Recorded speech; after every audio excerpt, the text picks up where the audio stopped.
His phone rang again. It was Mensu. He looked at it but couldn't bring himself to answer.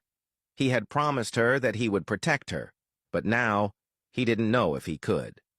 That night, as Mensu lay fast asleep, her phone rang. She woke up and quickly answered, relief washing over her when she heard Sunjin's voice. She had been waiting all day to talk to him. He sounded drunk, his words slurred as he told her to come to the parking lot.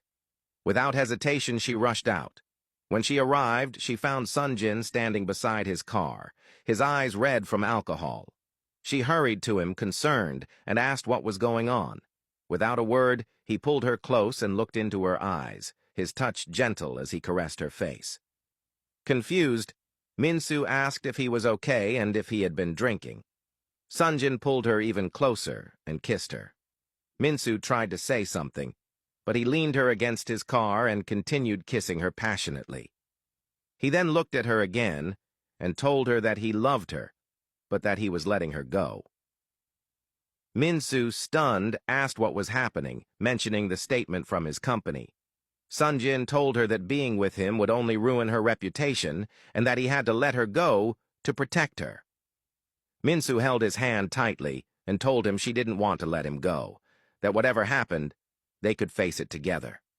Sunjin shook his head and told her that his father knew she was his weakness and would do anything to get to him, even if it meant destroying her.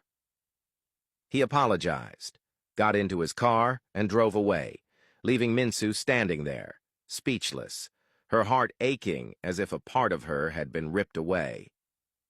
Mensu went back to her room and lay in bed, looking at her phone, contemplating calling Sunjin but unable to bring herself to do so. She had no one to call or talk to and didn't want to bother her parents. She just lay in bed, held her pillow close, and cried to herself.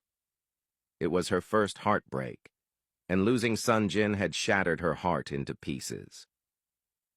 The next morning, Sunjin was still in bed, lacking the courage to go to the office after what had happened the previous night. He thought of Mensu, wondering how she was coping. He looked at his phone, tempted to call her, but remembered what was at stake. He put his phone back down and went back to sleep.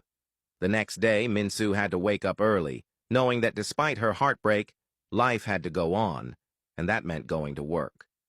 She tried her best not to let thoughts of Sunjin consume her, but it was a losing battle. She missed him so much and wanted to see and talk to him. However, she held herself together and did her best to stay focused.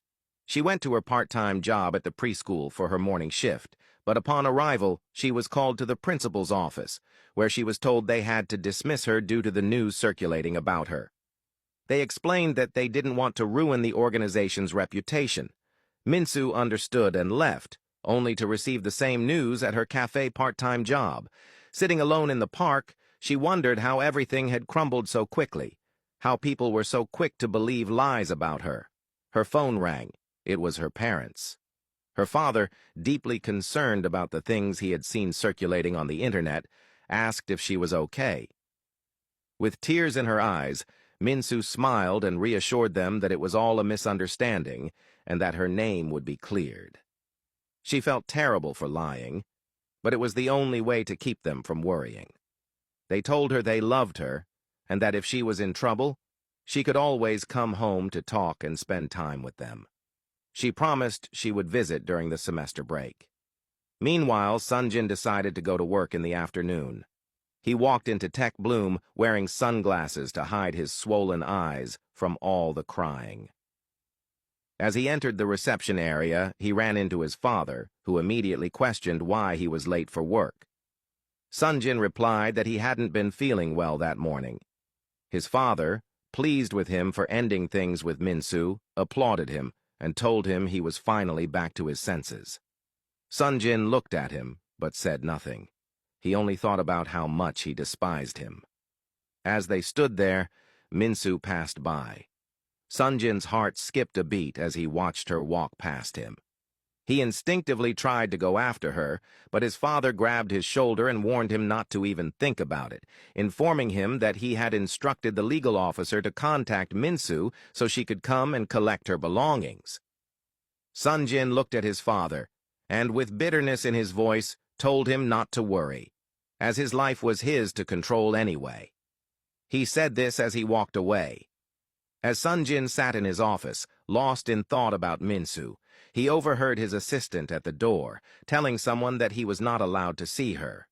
Realizing it was Mensu, he immediately jumped up from his seat and rushed to the door.